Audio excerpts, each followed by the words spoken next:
Hey everybody, I'm here in New York City checking out Dell's all new 2024 products, and a big news here for the XPS line.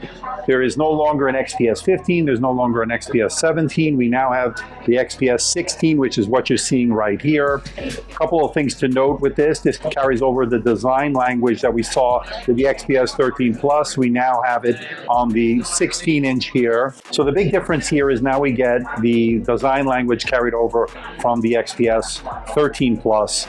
Notice that it does have the capacitive row, okay? And you can turn it off actually. That's not going to be an issue.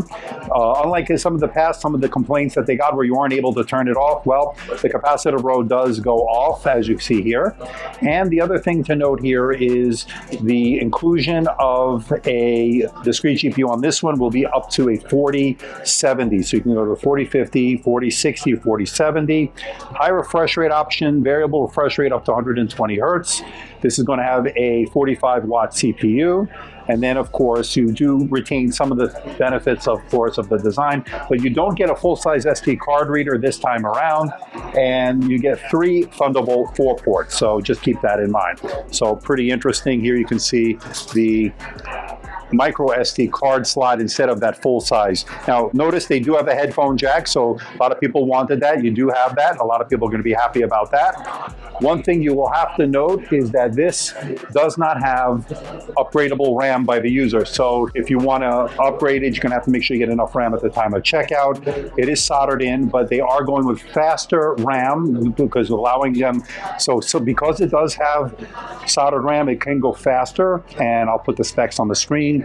And so that is a little bit of a benefit, but of course those who want to upgrade the RAM are not going to be able to do it themselves. You can upgrade the SSD. The display, like I said, is a variable refresh rate up to 120 hertz. So big changes here with the XPS 16, brand new here for 2024. So I'll have more info on this, and of course I will review it once I get my review unit into the studio. All right, so next to the XPS 16 is another brand new XPS offering here for 2024, and that would be the XPS 14. I know a lot of people were asking for a bigger size.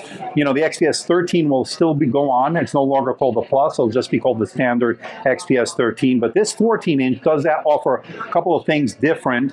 They do add the headphone jack, which a lot of people want.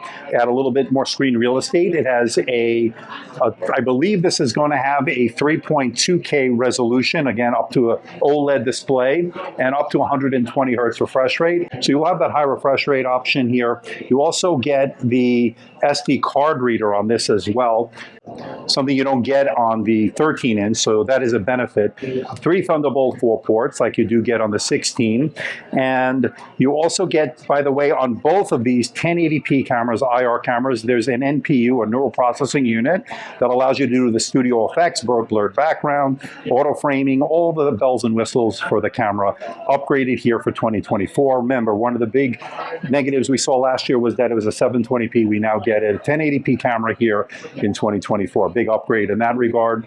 They will still offer the 13-inch, of course. As I mentioned, they will not be calling it the XPS 13 Plus. It will be called the XPS 13. They will offer that in a POLED display as well. That is something new here, with up to a 90 hertz refresh rate on that. So I'll have all the specs on the screen for you, but that is what's coming here. XPS 16, XPS 14. Now it does come in the platinum, or it comes in the graphite, as you see here. So 2 options, of course. Really very, very beautiful looking laptops. Of course, we'll test that out. Now on the XPS 14, you can go up to a 4050 GPU, which of course gives you a little bit extra graphics horsepower, whereas on the 16 you can go up to a 4070. So we'll talk about wattage and all that once we do get some review units into the studio. So please hit the like button, please subscribe, please share this video. Don't forget to leave a comment in that comment section below.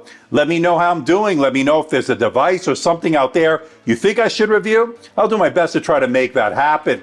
Don't forget to follow me on Facebook, Instagram, and that platform formerly known as Twitter. So until next time, this is Andrew, and I'll see you in the next video.